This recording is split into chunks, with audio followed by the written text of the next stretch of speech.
Hello there, folks. This is Bob here at Sorrento Hill. Thanks for stopping by. Well, what I'm doing today, I labeled this video planting salad greens in a bag. And you may think, well, wait a minute, that doesn't look much like planting greens in a bag. You're in your workshop. Well, that's because I'm making something to put my bag of soil on. What I want to do is I've got the green stalk with some herbs right there by the kitchen door. I've also got a couple tomato plants, one a beefsteak tomato and one a Roma tomato plant, both of which have some little baby tomatoes on it, outside the kitchen door. Well, we enjoy salad, but I don't know if you've priced salad yet, but if you go to the store and get salad greens, they're expensive. So I'm going to plant some salad greens, but I want them up close to the door. Well, we have an issue here with rabbits. And if I put that bag of soil on the ground or even on a pallet just off the ground, the rabbits are going to have a field day with it. So I'm going to put this about 2.5 feet off the ground.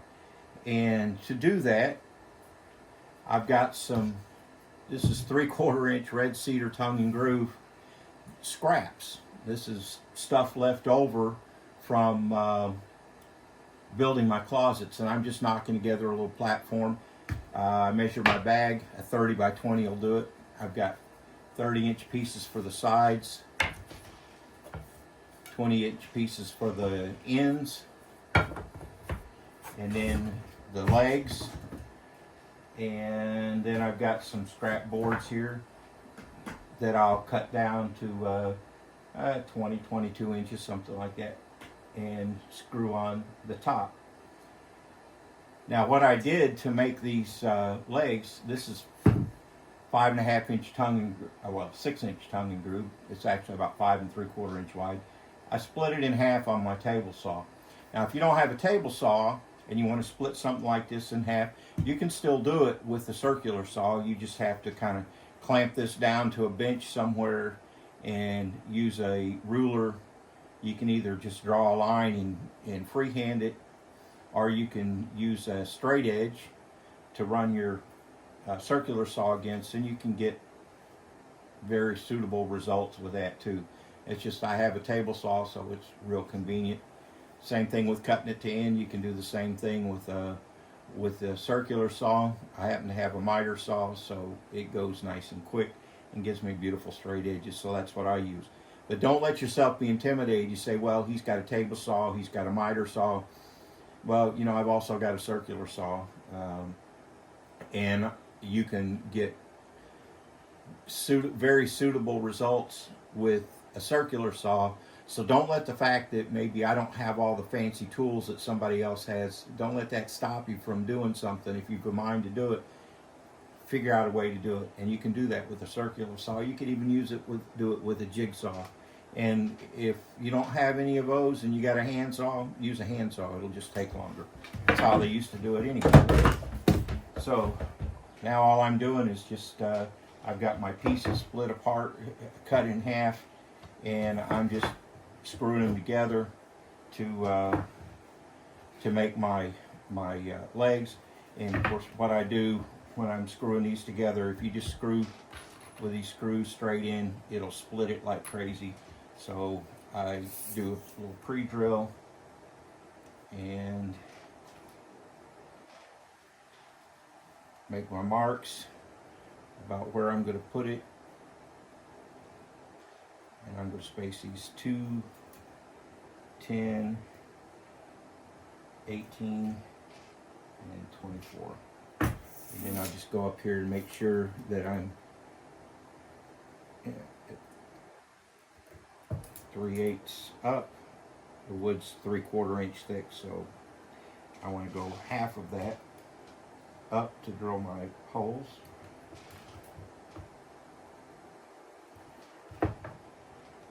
Now, a lot of times if I'm using oak or harder wood, I've got a little pin punch that I'll use to punch a hole. But with this cedar, it's cedar and pine, they're soft enough I can actually use my pencil point to make my little starting place. And then I just simply Match the ends up. I'm not trying to be super precise here, but just match the ends up.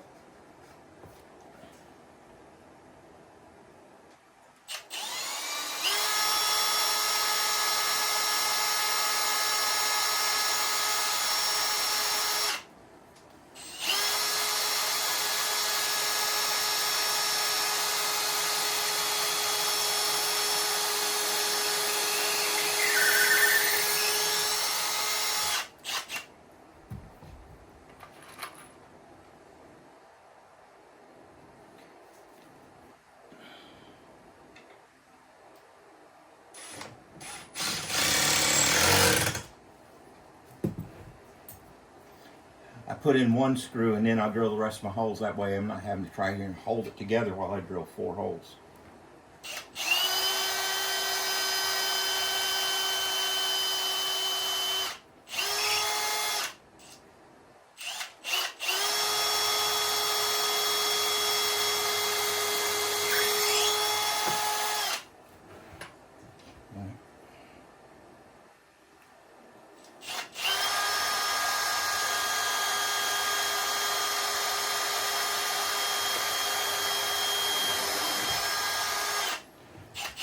I'm gonna have to get me buy me a new drill bit. I've used this one a lot, especially on a lot of oak.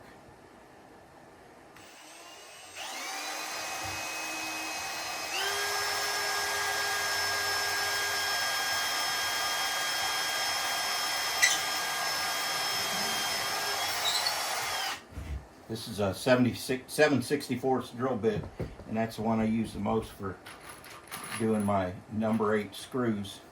So it gets the most work out.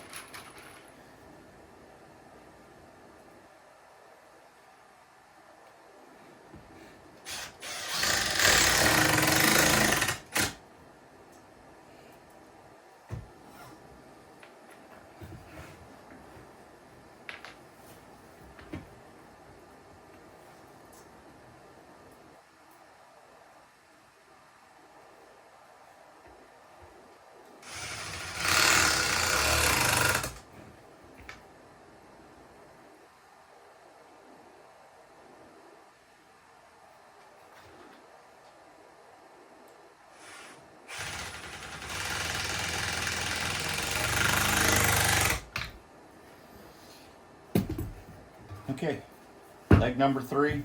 Again, it's not real pretty, but it'll be real sturdy and it'll support it.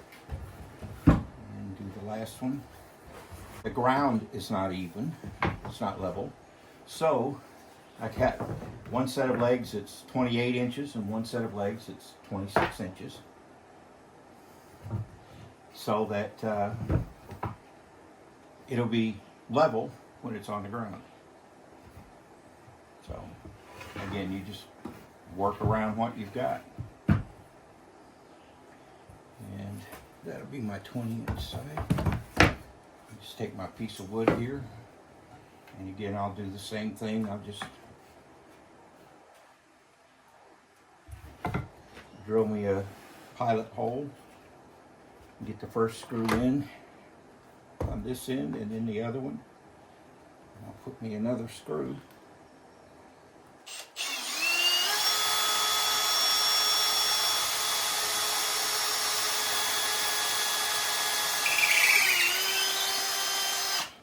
The reason I'm using 1 1/4 inch screws is because that way they don't go all the way through when I'm joining these 2 3/4 inch pieces together. 1 1/2 inch, if you sink the heads in, would kind of poke through a little bit.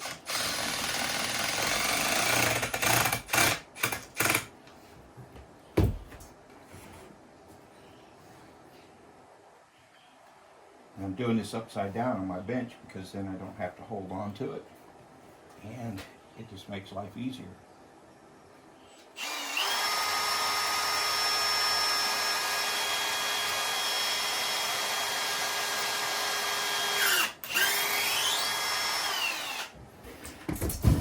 My bench is flat and level, so that gives me a nice even surface to work on.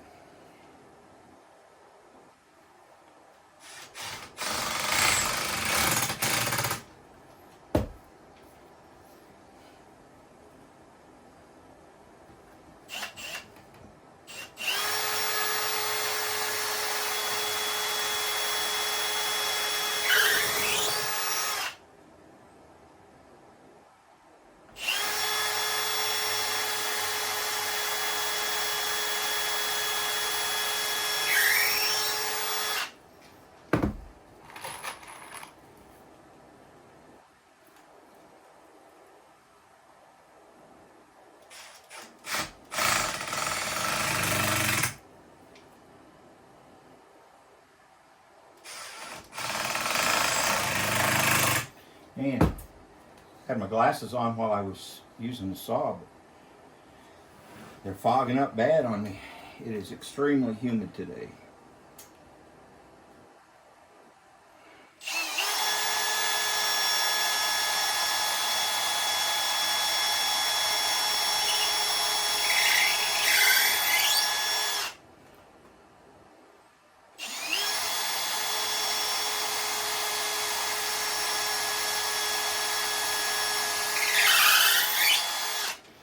The reason why I'm pre-drilling again is the cedar is fairly soft and it'll split really bad.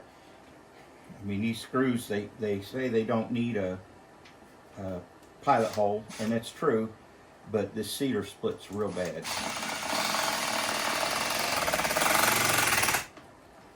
This way I don't have to worry about it splitting on me.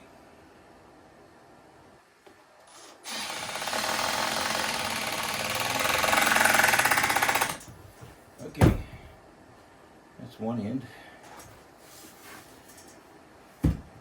Alright, so I'll show you a little trick I use sometimes when I'm cutting a bunch of boards the same length. Instead of measuring every one of them, what I do is I got one piece that's cut to length. I just stack the others, match the ends up, bring it up here until the end of the pattern piece touches the blade. Pull it away.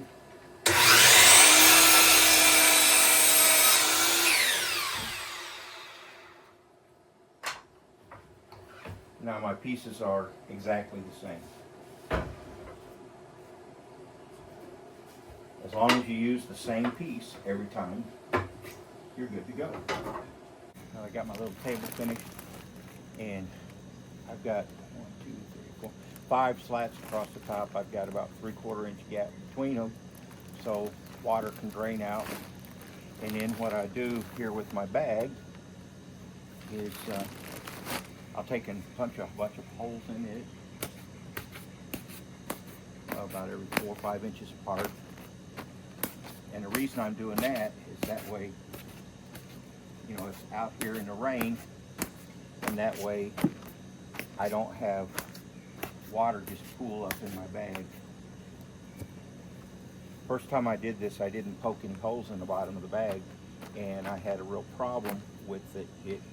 When it got a lot of rain, it would just get soupy, and I think I got too much water and it killed off all my plants. I think flip this back over and kind of level it out some, and then I'll cut the top open. And this table's a little bit bigger than my bag. I'll end up shimming that one leg a little bit because the ground's not real flat. And I'll just cut with my box cutter close to the edge, but not past the edge. That way the sides can support the bag.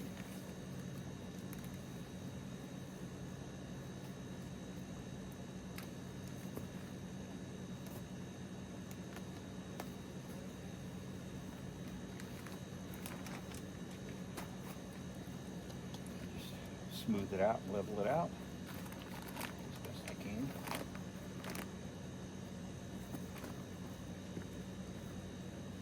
Probably cut a little too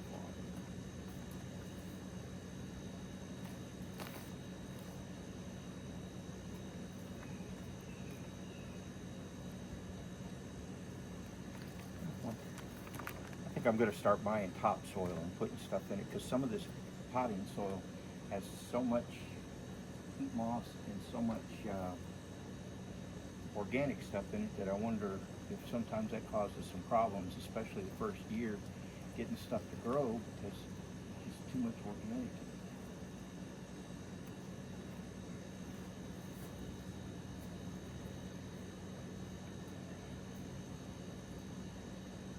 And I'm going to take out a few hands full.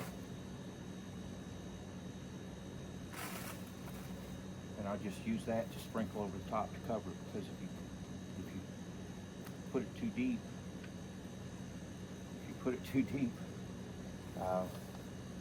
the seeds won't germinate. Yeah, I probably cut a little bit wide. when I cut out the top, but I think that'll be all right.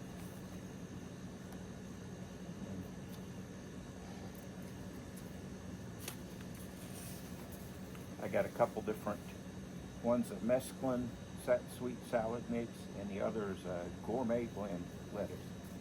And I'm just going to sprinkle some of each on the top. And you sprinkle, you know, you'd want them, this says thin to 8 inches for growing heads, but these will be harvested green. And when I did this last year, you know, you just, as they start growing, well, you can harvest some, and instead of cutting all of the leaves off of a piece, you just cut some of the leaves off, about a quarter of them, and leave the rest of them, and that way it'll send up new growth. Sprinkle about half of these. Sprinkle these on about half of it.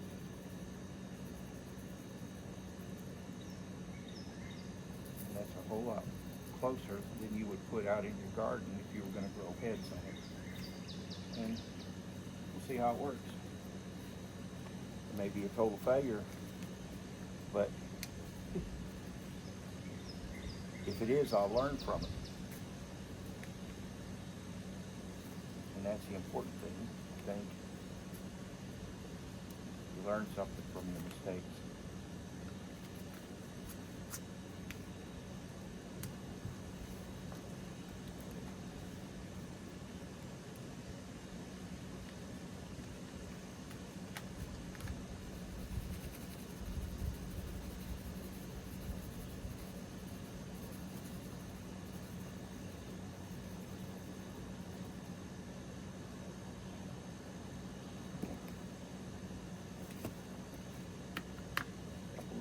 Left in it. And then I'll just sprinkle a little of this lightly on top.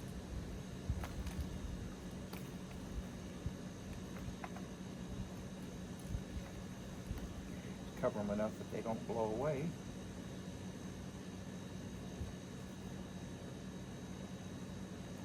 But not too bare hand.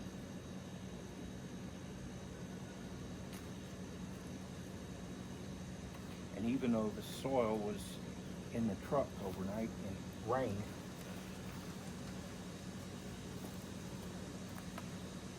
it's pretty dry.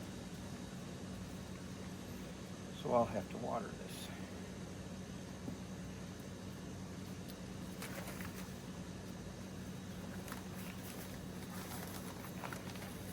I'll dump the rest of this in with this. Dump the rest of it in with a tomato. Turn my hose on and water it.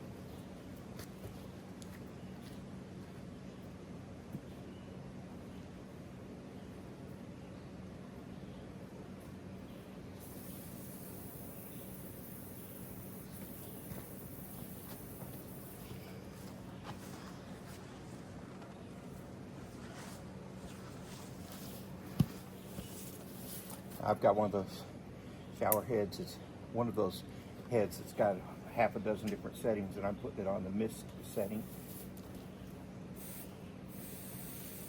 so I can wet it down without washing everything away.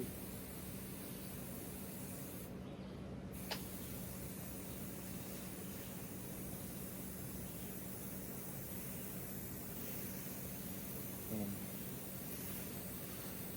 again, with seeds that you're waiting to have germinating, you have to keep it moist, but not soaking wet.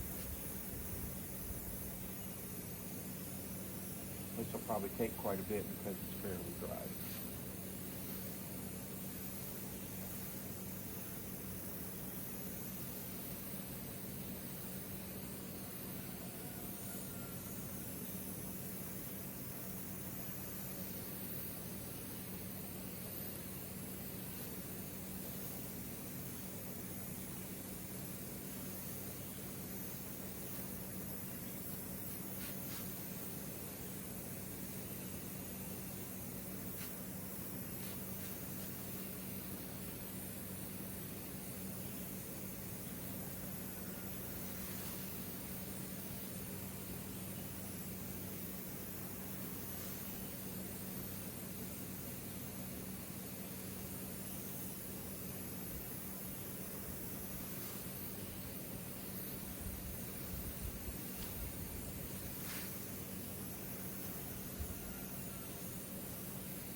And according to the seed packet,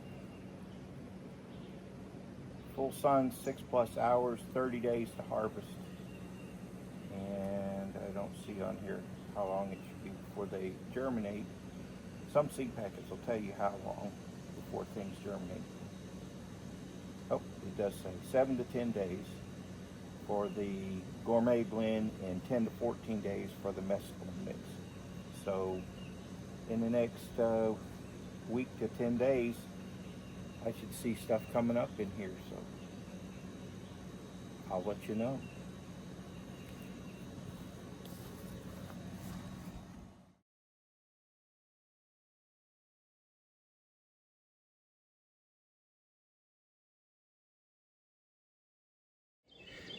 All right, so I hope you enjoyed that little thing about planting some salad greens in a bag. I stopped by, before I let you go, I stopped by here by some of my blackberries. These are right beside the house, nice little patch. And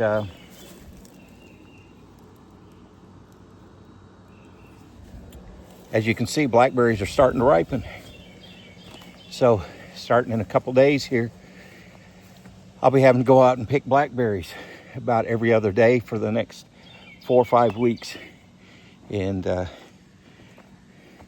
my garden is liking all the rain. I've got tomatoes coming up. Some of my beans are starting to put out some flowers, and things are starting to grow better. So we're hoping we get a little bit of stuff out of our garden this year. The first one that I've ever done. Second one that I've ever done. I'm going to call it my first one because the actual first one that I did was a total failure in a Texas drought. So this is our first garden out here at Sorrento Hill, so hoping we do well with it. And I'll follow up with you in the next couple weeks or so, and we'll see how my salad greens are doing. If we can get a good little harvest every few days off our salad greens, boy, that'll save us a ton of money. And again, you saw that little table that I made just out of what most people would call scraps. I call it the wood that hasn't been used yet pile, so that I wasn't out a bunch of extra money. You know, I didn't have to go buy something, just make it. And again, if you don't have a miter saw, if you don't have a table saw, you can do it with a circular saw. It just takes a little bit more planning.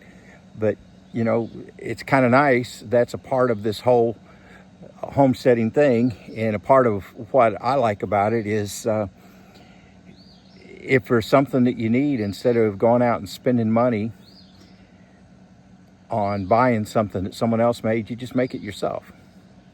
All right, this is Bob here at Sorrento Hill. Thanks for stopping by. Hope you enjoy that. We'll let you know how the garden goes and how our salad greens go. And in the meantime, don't be afraid to get out there and do something you've never done before. You might just like it. And if it doesn't work out, try again. Thanks for stopping by. We'll see you on the next one.